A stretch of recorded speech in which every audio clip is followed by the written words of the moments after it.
1400 سال گزر گئے ہیں، مدینہ منورہ جو جا کے گردن چکاتا ہے ابو بکر کی یاری کو بھی سلام کر کے جاتا ہے۔ کیسی دوستی ہے، اور ذات کے ساتھ پیار کیا، صفات کے ساتھ نہیں۔ جب آدمی کا عروج ہوتا ہے تو بڑے یار آ جاتے ہیں، بڑے دوست نکلتے ہیں، وہ کہتے ہیں کیا بات ہے جناب کی، ہم آپ کے ساتھ رہا کرتے تھے، وہ پرانا یارانہ، پرانی دوستی، آپ ہمارے پڑوسی ہیں، چوتھی گلی میں آپ کا گھر ہوتا تھا، کبھی کبھی فلاں دکان پہ ملتے تھے، اکٹھا سودا خریدتے تھے، بڑے لوگ۔ لیکن دکھ کا وقت، تکلیف کا وقت، ابو بکر صدیق نے حضور سے اس وقت یارانہ لگایا تھا جب کوئی بھی نہ تھا، کوئی بھی نہ تھا۔ کئی لوگ آئے ہیں، وَرَأَيْتَ النَّاسَ يَدْخُلُونَ فِي دِينِ اللَّهِ أَفْوَاجًا، فوجوں کی فوجیں آئیں، لیکن ابو بکر اس زمانے میں آئے حضور کی ذات سے پیار کر کے، نبی پاک کی شخصیت سے پیار کر کے۔ 16.5 سال کی عمر میں یارانہ لگایا۔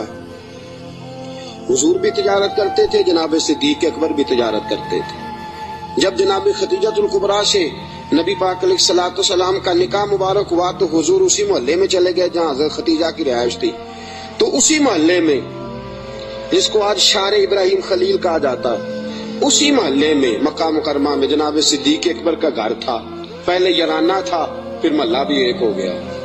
شام کو روز ملاقات ہو جاتی، روز۔ جس دن رسول کائنات صلی اللہ علیہ وسلم پہ وحی کے آثار آنے لگے نا، جناب جبرائیل علیہ السلام تشریف لانے لگے، آثار وحی آنے لگے، تو نبی پاک علیہ السلام تھوڑا تھوڑا پریشان رہنے لگے۔ جناب خدیجہ الکبریٰ نے حضرت ابو بکر صدیق کو پیغام بھیجا، بلایا، اور اس زمانے میں ابھی کلمہ نہیں پڑا۔ فرمانے لگی آپ کے صاحب، آپ کے دوست ذرا پریشان رہتے ہیں، ان سے پوچھے تو صحیح کیا معاملہ ہے۔ حضرت خدیجہ الکبریٰ رضی اللہ، یہ کس زمانے کا یارانہ، یہ کس دور کی دوستی ہے؟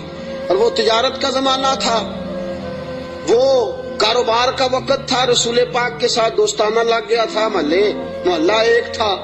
پھر اس دوستی نے آگے درجات اختیار کیے۔ انسان اپنے دوست کے ساتھ، اور بالخصوص جو جوانی کا دوست ہوتا ہے، اس کے ساتھ بڑا بے تکلف ہوتا ہے۔ اور آپ نے اگر کسی بندے کو پرکھنا ہو تو دن رات اس کے ساتھ ٹائم گزارے۔ رسول کریم صلی اللہ تعالیٰ علیہ وسلم کی بارگاہ میں کسی شخص نے عرض کی، حضور فلاں بندہ بڑا اچھا ہے، فرمایا کبھی تو نے اس کے ساتھ سفر کیا ہے؟ کہا حضور نہیں۔ فرمایا پہلے سفر کر پھر بتانا، پہلے اس کے ساتھ، تاکہ تجھے اس کے دن رات کے معاملات کا پتہ چلے، اس کے مزاج کا پتہ چلے، پھر بتانا، یوں نہ بتا۔ جناب صدیق اکبر رضی اللہ تعالیٰ عنہ نے نبی پاک علیہ الصلوۃ والسلام کو 20 سال کی عمر مبارک سے جانتے تھے، اور حضور علیہ الصلوۃ والسلام نے اعلان نبوت فرمایا 40 سال کی عمر میں۔ یہ جو 20 سال ان کا درمیان میں یارانہ رہا، دوستانہ رہا، اس پورے عرصے میں انہوں نے نبی پاک علیہ السلام کو اس نگاہ سے نہیں دیکھا کہ یہ نبی ہے۔ توجہ ہے آپ کی؟ بات کو پرکھیے گا، ذرا غور کیجیے گا۔ ایک ہوتا ہے بندہ سمجھتا ہے یہ شیخ ہے، یہ پیر ہے، یہ علامہ ہے، یہ مولانا ہے۔ اب جب اس نگاہ سے وہ پرکھتا ہے، دیکھتا ہے، تو آپ جان سکتے ہیں کہ وہ، اس کا تصور ہوتا ہے کہ یہ نیک ہوگا، پرہیزگار ہوگا۔ بہت ساری ایسی نظریں ہیں جو اس پہ وہ ڈالتا ہی نہیں، تائرانہ نظریں، تنقید کی نظریں ڈالتا ہی نہیں، اس زاویے سے وہ سوچتا ہی نہیں۔ میرے عزیزو، نبی کریم صلی اللہ علیہ وسلم کو جناب صدیق اکبر نے 20 سال اس نظر سے دیکھا ہی نہیں کہ یہ نبی ہے۔ یہ میرے نبی پاک علیہ الصلوۃ والسلام کی سیرت اور کردار کا حسن ہے۔ فقد لبثت فیکم عمرا من قبلہ افلا تعقلون، کہا لوگوں میں نے تمہارے درمیان عمر گزاری ہے، میرا تمہارے درمیان جوانی کا گزارنا اور پاکیزہ رہنا اس بات کی دلیل ہے کہ میں اللہ کا نبی ہوں۔ میری عمر کو دیکھ لو، میں نے 40 سال کا وقت تمہارے درمیان گزارا، یہ دلیل ہے کہ میں اللہ کا نبی ہوں۔ 20 سال دیکھا جناب صدیق اکبر نے، اور نبی پاک علیہ السلام فرماتے ہیں جس کو بھی میں نے کہا نا کلمہ پڑھ لے، اس نے معجزہ مانگا۔ کسی نے کہا پتھروں کو کلمہ پڑھائیے، کسی نے کہا درختوں کو سجدہ کرائیے، کسی نے کہا ڈوبے ہوئے سورج کو بلائیے، کسی نے کہا چاند توڑ کے دکھائیے۔ فرمایا ابو بکر نے معجزہ مانگا ہی کوئی نہیں، ابو بکر نے موجزہ کن فیکون اجے کل دی گل ہے اساں پہلو پریت رلائی. ابو بکر صدیق نے موجزہ مانگا ہی نہیں. میں نے کہا ابو بکر کلمہ پڑھ لے. کہا حضور ٹھیک ہے پڑھا دے. حضور ٹھیک ہے پڑھا دے. نبی پاک علیہ السلام کا کلمہ پڑھ لیا جناب صدیق اکبر نے. دوستو ابو بکر صدیق مکہ مکرمہ کے ایک سنجیدہ ترین شخص کا نام ہے. یہ جذباتی آدمی نہیں. وہ جی غریب آدمی تھا, چلا گیا پیر صاحب کے پاس, مرید ہو گیا, ساری دن کی خدمت میں گزار دی. یہ ایک بہترین تاجر ہے. یہ وہ شخص ہے جس کا مکہ مکرمہ سے لے کر مدینہ طیبہ تک اور شام کی سرحدوں تک تجارت کا مال پھیلا ہوا. آپ دیکھیے جب ہجرت کر کے حضور گزر رہے ہیں نا مکہ مکرمہ سے مدینہ طیبہ کی طرف, تو بہت سارے لوگ ایسے تھے جو حضور کو نہیں جانتے تھے لیکن جناب صدیق اکبر کو جانتے تھے, واقف تھے حضرت صدیق اکبر کے. حضور انہوں نے جناب ابو بکر صدیق سے پوچھا یہ کون ہے آپ کے ساتھ؟ جناب صدیق اکبر یہ تو بتا نہیں سکتے تھے کہ یہ نبی پاک ہیں, اس لیے کہ بات پھیل جاتی, کافروں کو پتہ چل جاتا. پتہ کیا فرماتے تھے؟ فرماتے تھے یہ میرے راہبر ہیں, یہ مجھے سیدھا رستہ دکھاتے ہیں. یہ مجھے سیدھا رستہ دکھاتے ہیں, یہ میرے راہبر ہیں, میں ان کے پیچھے ہوں, جدھر لے جاتے ہیں میں چلا جاتا ہوں. وہ لوگ یہ سمجھتے کہ شاید ابو بکر کو رستوں کا پتہ, تو کسی ایسے شخص کو ساتھ لیا جسے رستوں کا. یہ ایک بہترین سمجھدار زیرک آدمی ہے, زیرک آدمی اور دانا آدمی ہے. اس نے کلمہ پڑھ لیا. کیا دیکھ کے؟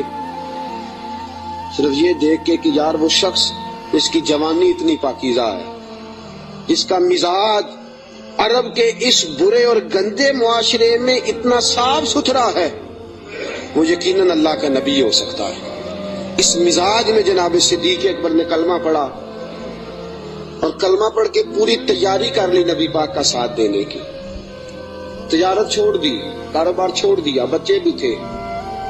ابو بکر صدیق کی 14 کے قریب اولادوں کا تذکرہ ملتا ہے, بچے بھی تھے, والد صاحب بھی موجود تھے. جناب ابو بکر صدیق کے والد گرامی جناب صدیق اکبر کے انتقال کے بعد ان کا وصال ہوا. حضرت صدیق اکبر کے بہن بھائی بھی تھے, سارا کچھ تھا, لیکن ابو بکر نے مان لیا ہے تو پھر باقی سارا کچھ چھوڑ دیا. صدیق اکبر سائے کی طرح میرے نبی پاک کے ساتھ ہے. حضور نے فرمایا دن ہے تو ابو بکر نے کہا سونے دینی ہے. رات ہے تو حضور رات ہی ہے. ایک بات, صرف ایک بات, اور پھر میں آگے بڑھتا ہوں. حضرت علی المرتضیٰ رضی اللہ تعالیٰ عنہ نے لوگوں سے پوچھا تھا, لوگوں اپنے زمانے میں حضرت علی نے اپنے دور خلافت میں فرمایا لوگوں بتاؤ سب سے زیادہ بہادر کون ہے مسلمانوں میں سے؟ انہوں نے کہا حضور آپ علی ہیں, اسد اللہ و رسول آپ کا لقب ہے, آپ ہی سب سے زیادہ بہادر ہیں, اور کون ہوگا؟ تو جناب علی المرتضیٰ نے فرمایا مکہ مکرمہ میں ایک دن ایسا بھی آیا تھا کہ میرے سامنے کافروں نے رسول پاک کو پکڑ لیا تھا اور سارے مل کے اللہ کے حبیب پہ تشدد کر رہے تھے معاذ اللہ. کوئی گلے میں چادر ڈال کے اس کو مروڑتا تھا, اس کو جو ہے وہ کھینچتا تھا, اور حضور کی مقدس آنکھیں باہر نکل آئیں. فرمایا کوئی نبی پاک علیہ الصلوۃ والسلام کو مارتا تھا.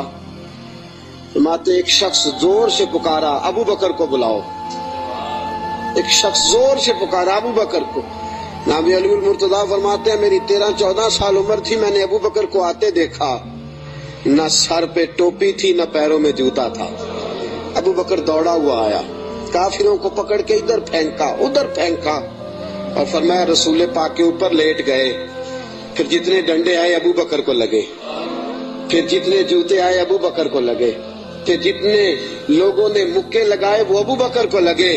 فرمایا لوگوں میں تمہیں بتاتا ہوں کہ کائنات میں اگر علی کسی کو بہادر مانتا ہے تو ابو بکر صدیق کو بہادر مانتا ہوں. میں اگر کسی کو بہادر مانتا ہوں تو ابو بکر کو بہادر مانتا ہوں. ساتھیوں یاد رکھو کرب کے عالم میں, اس دکھ اور دقت اور پریشانی کے عالم میں رسول پاک کے ساتھ تعاون کرنا, ساتھ کھڑے رہنا.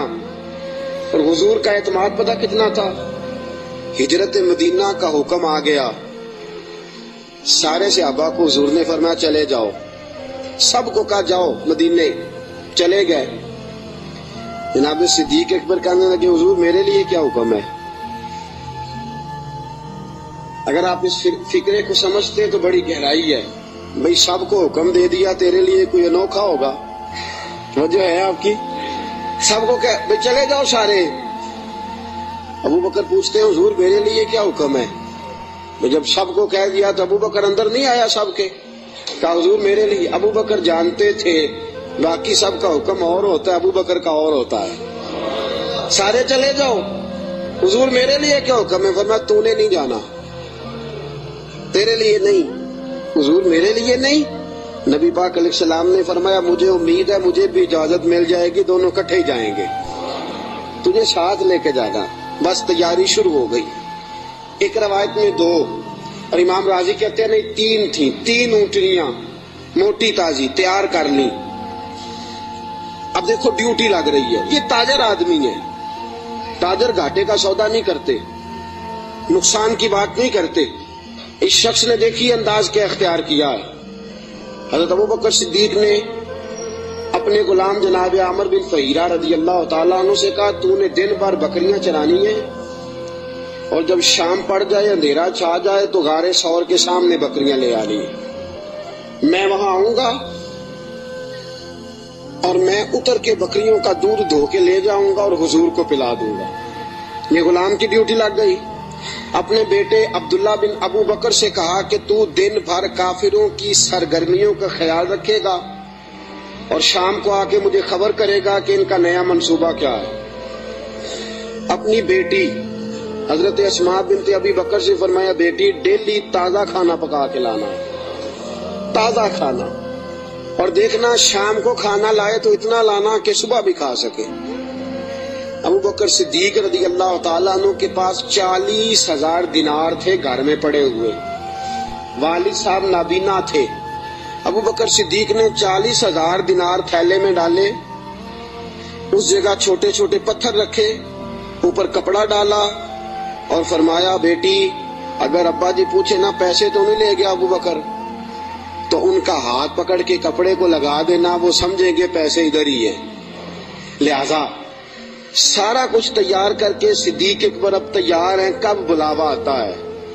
سیدہ طیبہ طاہرہ حضرت عائشہ صدیقہ فرماتی ہیں ابو بکر کے گھر کو یہ شان حاصل تھی کہ رسول پاک دن میں 2 مرتبہ ابو بکر کے گھر آیا کرتے تھے، صبح بھی آتے تھے شام بھی آتے تھے، 2 مرتبہ دن میں تشریف لاتے تھے۔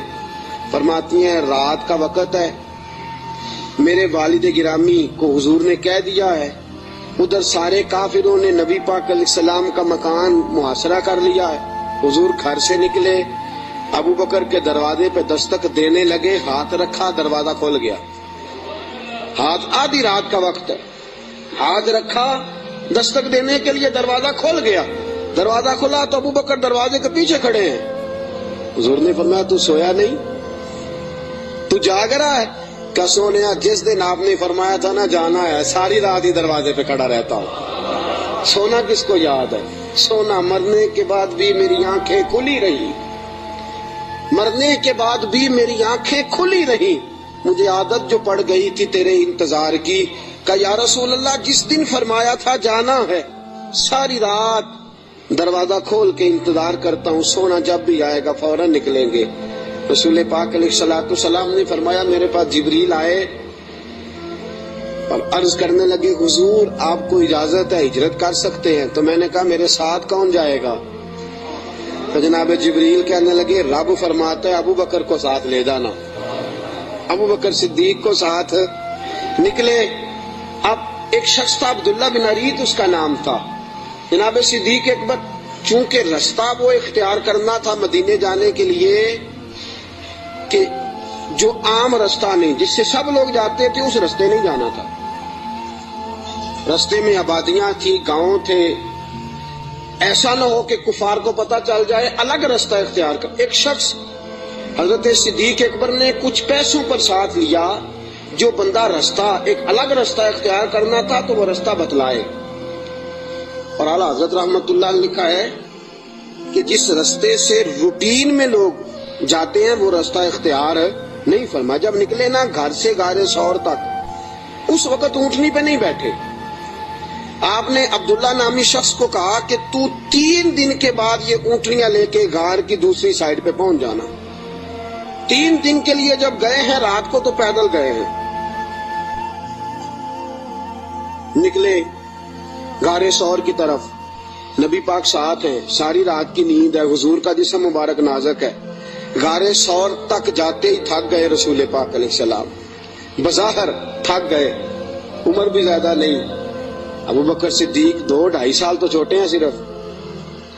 رسول پاک صلی اللہ علیہ وسلم غار ثور پہ جانا ہے، اللہ آپ سب کو مکے لے جائے. آمین تو کہہ دو.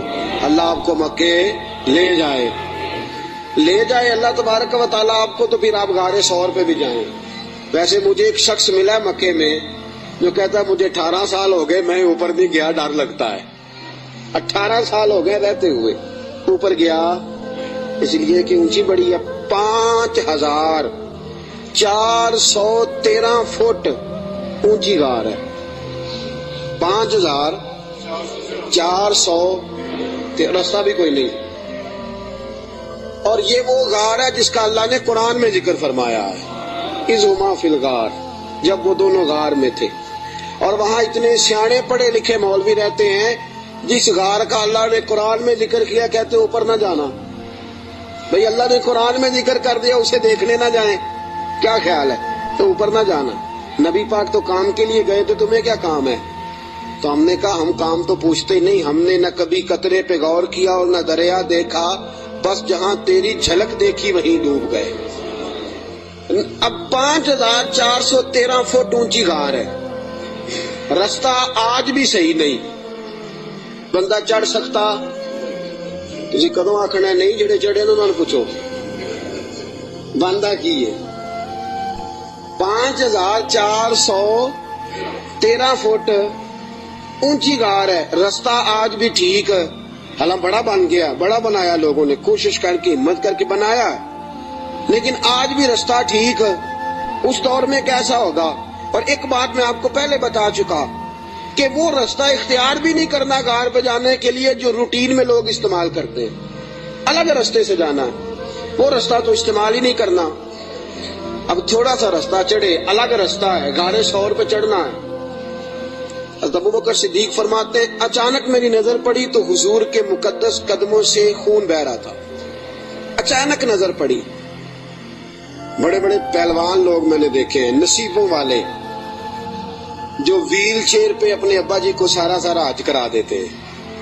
بڑے نصیبوں والے ویل چیئر پہ پیچھے سے دھکا لگا کے اپنے والد کو والدہ کو حج سارا کرا، منا، مزدلفہ، عرفات، صفا، مروہ، سارا کچھ کرا دیتے. اور عمرے میں بھی دیکھیں ابا جی کو اماں جی کو بٹھایا ہے ویل چیئر پہ اور طواف کرا رہے ہیں صفا مروہ. بڑے نصیبوں والے بچے ہوتے ہیں جو ایسا کرتے ہیں. لیکن آج تک میں نے سنا نہیں کہ کوئی بندہ اپنے ابا جی کو یا اپنی اماں کو کندھوں پہ بٹھا کے غار ثور پہ بھی لے گیا ہو. میں نے سنا، میری رعایت نہ کرنا اگر آپ نے سنا تو مجھے بتا دے کہ کوئی جوان پہلوان اپنی اماں جی کو یا اپنے ابا جی کو کندھوں پہ بٹھا کے غار ثور لے گیا ہو. سنا ہے آپ نے کبھی؟ نہیں. پکی بات ہے. فرماتے ہیں میں نے دیکھا کہ نبی پاک علیہ السلام کے مقدس قدموں سے خون بہ رہا ہے. میں نے ہاتھ باندھے، میں نے کہا سونے ایک عرض کروں. حضور علیہ السلام نے کہا کہو. کہ یا رسول اللہ مہربانی فرمائے میرے کندھوں پہ سوار ہو جائیں. میرے فرماتے ہیں رسول پاک صلی اللہ تعالی وسلم میرے کندھوں پہ چڑھ گئے. اب پیچھے خوف تھا کہ کافر نہ آ جائیں. حضور کو تو نہیں تھا، ابو بکر صدیق کو بھی اپنی ذات کا نہیں تھا، نبی پاک کا خوف تھا کہ کہیں کافر کوئی حضور کی بے ادبی نہ کر جائیں. نبی پاک علیہ السلام کو کندھوں پہ بٹھایا. رسول پاک علیہ السلام نے دونوں بازو ان کے گلے میں ڈالے، ٹانگوں مبارک کے پیچھے سے جناب صدیق اکبر نے ہاتھ ڈالے. اور اعلیٰ حضرت فرماتے آرام آرام سے نہیں، سانس لے لے کے نہیں، سکون سے نہیں. ابو بکر نے ایک قدم اٹھایا ہے تو سانس پھر غار ثور پہ جا کے لیا، غار ثور پہ جا کے. اور چڑھتے کس طرح ہیں؟ ایڑیاں زمین پہ نہیں رکھتے، صرف پنجے رکھتے ہیں. اس طرح تیزی کے ساتھ، کہیں پیچھے کوئی آ نہ جائے، فٹافٹ تیزی کے ساتھ پورا پیر نہیں جماتے۔ ابو بکر پورا پیر کیوں نہیں جماتے؟ کہا اگر پنجہ پورا لگ گیا تو کافر پہچان جائیں گے قدموں کے نشانوں کی وجہ سے۔ پورا پنجہ اور تیزی کے ساتھ، تیزی۔ میاں محمد بخش صاحب عارف کھڑی رحمت اللہ علیہ فرماتے ہیں ویکھو پپاں پار قدم نہیں جے لاؤندا، پپاں پار پورا قدم نہیں جے لاؤندا، پپاں پار قدم نہیں لاؤندا تے 100 پہاڑ تے چڑھیا جاندا، پپاں پار قدم نہیں لاؤندا 100 پہاڑ تے چڑھیا او پیا جاندا تے یار نبی دا۔ تیز تیز جا رہے تھے نا تو بزرگوں نے اس کی منظر کشی کی، تیزی سے بات کی۔ او پیا پپاں پار قدم نہیں جے لاؤندا 100 پہاڑ تے چڑھیا جاندا اے او پیا جاندا تے یار نبی دا۔ پپاں پار قدم نہیں لاندا 100 پہاڑ تے چڑھیا جاندا او پیا جاندا تے یار نبی دا۔ اے اصلی دلدار نبی دا، اے اصلی دلدار۔ اب غار ثور پہ پہنچ گئے، بس ٹھیک ہے، سانس لینا چاہیے، آرام کرنا چاہیے۔ حضور کو بٹھایا، 4 چادریں ہیں صدیق اکبر کے پاس، ایک چادر ہے گلے کے اندر رکھی، 2 چادریں سینہ بند کے طور پہ باندھی، چوتھی پگڑی ہے سر پہ۔ جناب صدیق اکبر نے چادر کھولی، نبی پاک کے نیچے بچھائی کا حضور آپ بیٹھے، میں ذرا اندر جا کے دیکھ لوں غار میں کچھ ہو ہی نہ۔ امام فخر الدین رازی فرماتے ہیں غار ثور میں 70 سوراخ تھے۔ کتنے؟ ماجرا کیا تھا؟ ماجرا یہ تھا کہ جناب عیسیٰ علیہ السلام اپنے امتیوں کو تبلیغ فرما رہے تھے، تو جناب عیسیٰ علیہ السلام نے فرمایا کہ آخری جو پیغمبر آئیں گے بڑی شان والے ہوں گے، بڑی عظمت والے ہوں گے، جو ان کو ایک نظر دیکھ لے گا ایمان کی حالت میں اللہ اس پر بھی جہنم حرام فرما دے گا۔ ایک بار جو ایمان کی حالت میں دیکھ لے گا، دوزخ کی آگ سے بچ گیا، خاتمہ بالخیر ہو گیا تو بچ گیا۔ ایک سانپ بھی تقریر سن رہا تھا۔ کون؟ سانپ بھی تقریر سن رہا تھا۔ لوگ چلے گئے تو سانپ اللہ کے نبی کے پاس آ گیا، کہنے لگا حضرت جی انہوں نے کب آنا ہے؟ اس پیغمبر نے، حضرت عیسیٰ علیہ السلام نے فرمایا میرے جانے کے 600 سال بعد۔ کہنے لگا کہاں آئیں گے، کہاں رکیں گے، کہاں ٹھہریں گے، میں نے زیارت کرنی ہے۔ آپ نے فرمایا 600 سال کون انتظار کرتا ہے؟ کہا حضور دل میں محبت آ گئی ہے، آپ مجھے بس بتا دیں سونے کا رستہ کون سا ہے، راہ کون سی ہے۔ انتظار کرنا اور انتظار کے اندر اپنے آپ کو زندہ رکھنا اللہ کے فضل سے یہ میرا کام ہے، آپ مجھے بتائیں۔ حضرت عیسیٰ علیہ السلام نے فرمایا وہ مکے میں آئیں گے، ہجرت کر کے مدینے جائیں گے، مجھے اللہ تبارک و تعالیٰ کے لوح محفوظ سے پتا چلا ہے کہ ایک غار ہے غار ثور، جس میں 3 دن اور 3 راتیں وہ قیام کریں گے۔ کہنے لگا سونیا بس مجھے رستہ بتا دے، وہی میں ڈیرا لگا لیتا ہوں جا کے۔ وہ 600 سال پہلے آ گیا۔ جب وہ غار ثور میں پہنچا، اس نے سوچا کہ غار ثور میں آ گیا ہوں تو اس میں حضور تشریف لائیں گے تو نبی پاک بیٹھیں گے بھی، آرام بھی کریں گے، لیٹیں گے بھی، میں اتنے سوراخ بنا لیتا ہوں کہ اگر 10 15 20 30 بند بھی ہو گئے تو کوئی نہ کوئی تو کھلا رہے گا ہی نا، تو میں باہر آ کے زیارت کر لوں گا، کرنی تو زیارت ہے۔ اس نے 2 4 10 سوراخ نہیں کیے، پورے 70 کیے، 70 کیے۔ اب وہ اس کا اپنا عشق تھا اور یہ جو اندر بند کرنے گیا اس کا اپنا عشق تھا۔ اس نے 70 سوراخ کیے کہ چلو کوئی تو کھلا رہے گا نا۔ ابو بکر صدیق نے کہا باری میری ہے دیکھنے کی، کسی اور کو موقع مل ہی نہیں سکتا۔ جناب صدیق اکبر رضی اللہ تعالیٰ عنہ نے سارے کپڑے پھاڑ دیے اپنے، ساری چادریں، ساری پگڑیاں، 69 امام راضی کہتے ہیں 69 سوراخ بند کر دیے، کپڑا ہی ختم ہو گیا، 70 کے لیے کپڑا بچا۔ اور فرماتے ہیں حال یہ تھا کہ آپ جو سوراخ بند کرتے سانپ دوسری طرف بھاگ جاتا، ادھر سے بھی بند کر دیتے، تیسری طرف بھاگ جاتا، ادھر سے بھی بند کر دیتے، 69 سوراخ بند۔ 70ویں سوراخ کی باری آئی، ابو بکر صدیق نے کہا حضور آ جائیں، نبی پاک اندر تشریف لے آئے۔ اب آتے ہی میرے حبیب کا پہلا جملہ یہ تھا میں نے آرام کرنا ہے۔ میں اس خوف میں، اس عالم میں نیند تو نہیں نہ آتی، لیکن حضور جانتے تھے میرے رب کا وعدہ ہے کہ وہ لوگوں سے میری حفاظت کرے گا، مجھے کچھ نہیں ہونے والا۔ ابو بکر صدیق نے اس جگہ ایڑی رکھی جو سوراخ خالی تھا، حضور کو گودی میں لٹا لیا۔ اب ابو بکر صدیق جلوے نظارے کرنے لگے۔ امام راضی کہتے ہیں سانپ آیا، اس نے پہلے گزارش کی ابو بکر سے، اس نے اپنا چہرہ رگڑا ابو بکر کی ایڑی سے، کہنے لگا ابو بکر تھوڑا موقع دے دے یار، تھوڑا ٹائم دے دے۔ تو ابو بکر کہنے لگے نہیں، باری میری ہے، تو آج ہی تو موقع ملا ہے، راج راج کے یار باری میری ہے، تجھے کیسے موقع؟ یہ تو کبھی کسی نصیبوں والوں کو ملتا ہے تصور شیخ پکانے کا موقع۔ ایک میں ہوں، دوسرا میرا یار ہے، تیسرا کوئی نہیں، کوئی اور تیسرا نہیں۔ ایک حرف سجن دے نا دا سانو دسدا وانگ قرآن، ہر دم یاد سجن وچ رہنا ساڈا اے ہوئی ورد گیان، تے صورت یار دی ویندیا رہنا اے سب عملاں دی جان۔ سجنا ساڈا دین کی پوچھنا ہے، ساڈا اے ہوئی دین ایمان ہے۔ میری باری ہے۔ ابو بکر کہتے ہیں میں نہیں آنے دیتا۔ اس نے پہلے گزارش کی ہے، جناب صدیق اکبر کی بے ادبی فرماتے ہیں جب نانا مانے بات تو اس نے 19 ڈنگ مارے۔ کتنے بولیے گا ذرا؟ 19 ڈنگ مارے۔ اللہ نہ کرے، خدا نہ کرے کہ دوران جمعہ کوئی چونٹی آپ کا پیر کاٹ لے، میری تقریر چھوڑ کے سارے آپ کو دیکھنے لگ جائیں گے۔ اللہ نہ کرے چونٹی پیر کاٹ لے، شور ہو جائے گا، پیچھے کرو پیچھے کرو، بڑا مسئلہ۔ اور زہر کی خاصیت ہے، جب زہر کسی آدمی میں سرایت کر جاتا ہے تو پھر اندر کا جو وجود کا اندر کا حصہ ہوتا ہے پھٹ جاتا ہے، جگر پھٹ جاتا ہے، گردے پھٹ جاتے ہیں، منہ سے ناک سے خون نکلتا ہے۔ 19 بار ڈانگ مارا۔ کسی نے جناب صدیق اکبر سے کہا آپ کی ڈانگ کی طرف خیال نہیں گیا؟ فرمانے لگے میں ڈانگ دیکھتا کہ محمد کا رنگ دیکھتا، ڈانگ دیکھتا کہ رسول پاک علیہ السلام کا رنگ دیکھتا۔ ڈانگ کی کس کو پرواہ تھی؟ چونکہ زہر گرم ہوتا ہے، انسان کے وجود کو تپا دیتا ہے۔ ابو بکر روئے نہیں، وہ تپایا نا جب اس نے تو خود بخود آنسو نکلے اور خود بخود حضور کے چہرے پہ گرے۔ میرے رسول پاک کی آنکھ کھلی، کیا ہوا؟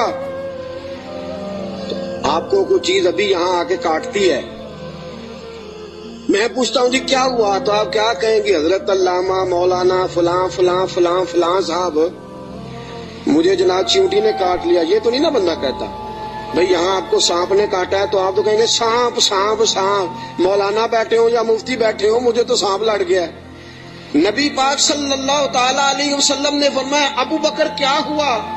چاہیے تھا نا جناب صدیق اکبر کہتے کہ سانپ نے کاٹ لیا، حضور سانپ آ گیا، سانپ نے زخم کیا ہے، کیوں نہیں فرمایا؟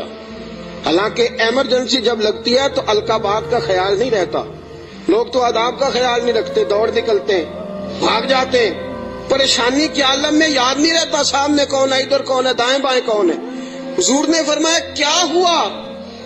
تو ابو بکر صدیق کہنے لگے فدا کا روحی و قلبی یا رسول اللہ، سونیا میرا دل بھی قربان ہے، میری روح بھی آپ پہ قربان ہے۔ پھر فرماتے ہیں فدا کا ابی و امی یا رسول اللہ، حضور میری ماں بھی آپ کے قدموں پہ قربان، میرا باپ کی آپ کے قدموں پہ قربان۔ حضور نے فرمایا ہوا کیا ہے؟ کہا حضور کچھ بھی نہیں، ذرا سانپ نے کاٹ لیا ہے، سانپ نے ذرا پہلے 2 بار حضور آپ پہ میری جان قربان، میرا دل قربان، حضور میری ماں قربان، میرا باپ قربان۔ ہوا کیا؟ حضور سانپ نے۔ اس ایمرجنسی میں بھی ابو بکر صدیق حضور کے آداب کو بھولے، نبی پاک علیہ السلام کے آداب کو منصب کو بھولے نہیں۔ میرے رسول پاک صلی اللہ تعالی علیہ وسلم نے فرمایا ابو بکر ایڑی میرے سامنے تو کرو۔ نبی کریم علیہ السلام کے سامنے ایڑی کی تو تھوڑا لعاب دہن حضور نے لگایا۔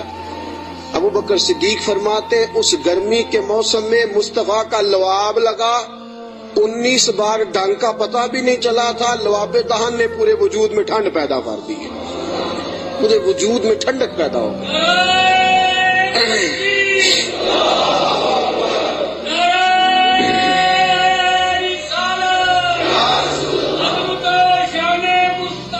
نبی کریم صلی اللہ تعالی علیہ وآلہ وسلم نے فرمایا ابو بکر تیرے کپڑے کدھر ہیں؟ کیا سونیا 3-4 لے کے آیا تھا، سارے ٹکڑے ٹکڑے کر کے میں نے لگا دیے ہیں۔ میرے حبیب پاک نے ہاتھ اٹھائے اور دعا کیا دی، کہا اے اللہ جس طرح میں اور ابو بکر غار میں کٹھے ہیں ہمیں جنت میں بھی کٹھا ہی رکھنا. یا اللہ جس طرح ہم غار میں کٹھے ہیں جنت میں بھی کٹھا ہی رکھنا. میرے رسول پاک علیہ السلام نے. اب دیکھیے اگلا منظر کیا ہے. شام کو بیٹی کھانا پہنچاتی ہے, غار ثور پہ چڑھ کے جاتی ہے بچی. ابو بکر صدیق کا بیٹا روز خدمت کرتا ہے. سارا خاندان ابو بکر نے اسی کام پہ لگا دیا, پیسے بھی سارے لگا دیے. دنیا کہتی ہے کائنات میں ابو بکر کیوں ہوتی ہے؟ دوستو ابو بکر نے حد کر دی. اور میرے نبی پاک نے فرمایا کسی کی جان نے اور کسی کے مال نے مجھے اتنا نفع دیا ہی نہیں جتنا ابو بکر کے مال نے مجھے نفع دیا. کسی نے دیا ہی نہیں. بڑے لوگوں نے حضور پہ مال خرچ کیا, اتنا نفع دیا نہیں کسی نے جتنا صدیق اکبر نے دیا. ایک صحابی کہتے ہیں, یہ حدیث بخاری میں بھی موجود ہے, دیگر کتب میں ذرا تفصیل سے موجود ہے. حضرت ابو بکر صدیق سے ایک دن کہنے لگے ذرا غار ثور تک تو بات ٹھیک ہے, اور یہ پتہ ہے خدمت کا موقع انہیں کتنے دن ملا ہے؟ 3 دن اور 3 راتیں. ابو بکر حضور کو کھانا بھی کھلاتے, نبی پاک صلی اللہ تعالی علیہ وسلم کے سر مبارک میں تیل بھی لگاتے, رسول پاک علیہ الصلوۃ والسلام کو اپنی گود میں سلاتے بھی. نبی پاک علیہ السلام کا 3 دن اور 3 راتیں. پوری دنیا میں کسی نبی کے کسی امتی کو یہ اعزاز حاصل نہیں ہوا کہ نبی اور امتی غار میں ہو تو اللہ کہے تم دونوں اکیلے نہیں, ان اللہ معنا, میں بھی تمہارے ساتھ ہوں, میں بھی تمہارے. اللہ بھی ان کے حضور نے فرمایا ابو بکر غم نہ کر, اللہ بھی ہمارے ساتھ ہے. 3 دن اور 3 راتیں یہ قرب خاص نبی پاک علیہ السلام کے ساتھ, خاص قرب, تنہائی میں نبی پاک علیہ السلام کی خدمتیں جناب صدیق اکبر رضی اللہ تعالیٰ عنہ کو میسر آئیں. میرے دوستو صحابہ نے کہا اے ابو بکر غار سے باہر کی بھی کوئی بات بتاؤ. غار میں تو آپ نے مزے لوٹے, بڑی موج کی, حضور کی بڑی خدمت کی, بڑی جم کے زیارت کی, کوئی بات بھی بتاؤ.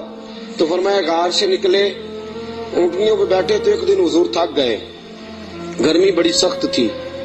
مکہ مکرمہ سے, مدینہ منورہ سے مکہ مکرمہ کا درمیانی فاصلہ, اعلیٰ قسم کی اے سی والی بس پہ بیٹھ کے جائیں تو 4-5 گھنٹے لگ جاتے ہیں. ٹھیک ہے نا جی, 4-5 گھنٹے بھی لگتے ہیں. درمیان میں کھڑا کر کے وہ روٹی بھی کھانے کا موقع دیتے ہیں, سارا کچھ کرتے ہیں, لیکن بندے پھر بھی جا کے تاکی جاتے ہیں. کہتے ہیں حد ہو گئی ہے جی, کتنا ٹائم رہ گیا ہے, کتنے گھنٹے ہو گئے, پوچھ کے تھک جاتے ہیں.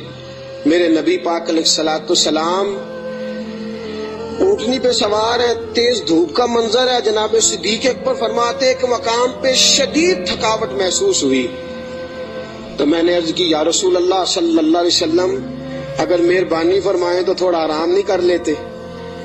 اچھا یہ بھی تھے نا, چاہیے تھا نا دونوں آرام کرتے. فرماتے ہیں نبی پاک علیہ السلام نے فرمایا جیسے تم کہو. میں جلدی سے گیا, مجھے ایک پہاڑ نظر آیا, اس پہاڑ کے نیچے پہاڑ کا تھوڑا سا سایہ تھا. فرماتے ہیں میں نے جلدی سے وہاں سے کنکر وغیرہ ہٹائے, اپنا کپڑا بچھایا اور حضور کو عرض کی یا رسول اللہ یہاں تشریف رکھیں. نبی پاک وہاں بیٹھ گئے. جناب صدیق اکبر رضی اللہ تعالیٰ عنہ فرماتے ہیں میں جلدی سے اٹھا, ایک بڑا پیالہ تھا, ایک چھوٹا پیالہ تھا. دور مجھے ایک چرواہا بکریاں چراتا نظر آیا, میں اس کے پاس گیا. میں نے کہا یار بکریاں تیری اپنی ہیں یا کسی کا؟ تو چرواہا ہے. اس نے کہا نہیں میری اپنی بکریاں ہیں. میں نے کہا ایک بکری کا دودھ میں تجھ سے خریدنا چاہتا ہوں. اس نے کہا ٹھیک ہے لے لو. فرماتے ہیں میں جلدی سے گیا, اس کو پیسے دے کے نکلا تو کہنے لگا کدھر جا رہے ہو؟ میں نے کہا ابھی بتاتا ہوں. بڑے برتن میں پانی لایا. میں نے کہا میں نے مصطفیٰ کے لیے لنگر لے کے جانا ہے, یہ پانی لے لے, ہاتھ بھی دھو لے اور بکری کے تھن بھی دھو لے. پہلے ہاتھ بھی دھو, بکری کے تھن بھی دھو. سفر ہے تو کیا ہوا, مشقت کا معاملہ ہے تو کیا ہوا. میں اپنے شیخ کے آداب بھول سکتا؟ میں نبی پاک صلی اللہ تعالی وسلم کے آداب بھول سکتا؟ آداب پورے سارا انجام دیے جائیں گے. محبوب کریم صلی اللہ تعالی علیہ وسلم کے لیے دودھ لایا. فرماتے ہیں دودھ لے کے آ گیا, جب پہنچا تو اللہ کے حبیب سو گئے تھے. اب حضور آرام فرمائے, میں نے تھوڑا سا اس میں ٹھنڈا پانی ڈالا, دودھ کو ٹھنڈا کر لیا. فرماتے ہیں دودھ کا پیالہ لے کے حضور علیہ السلام کے سرانے والی سائڈ پہ بیٹھ گیا. میں نے کہا جگانا نہیں,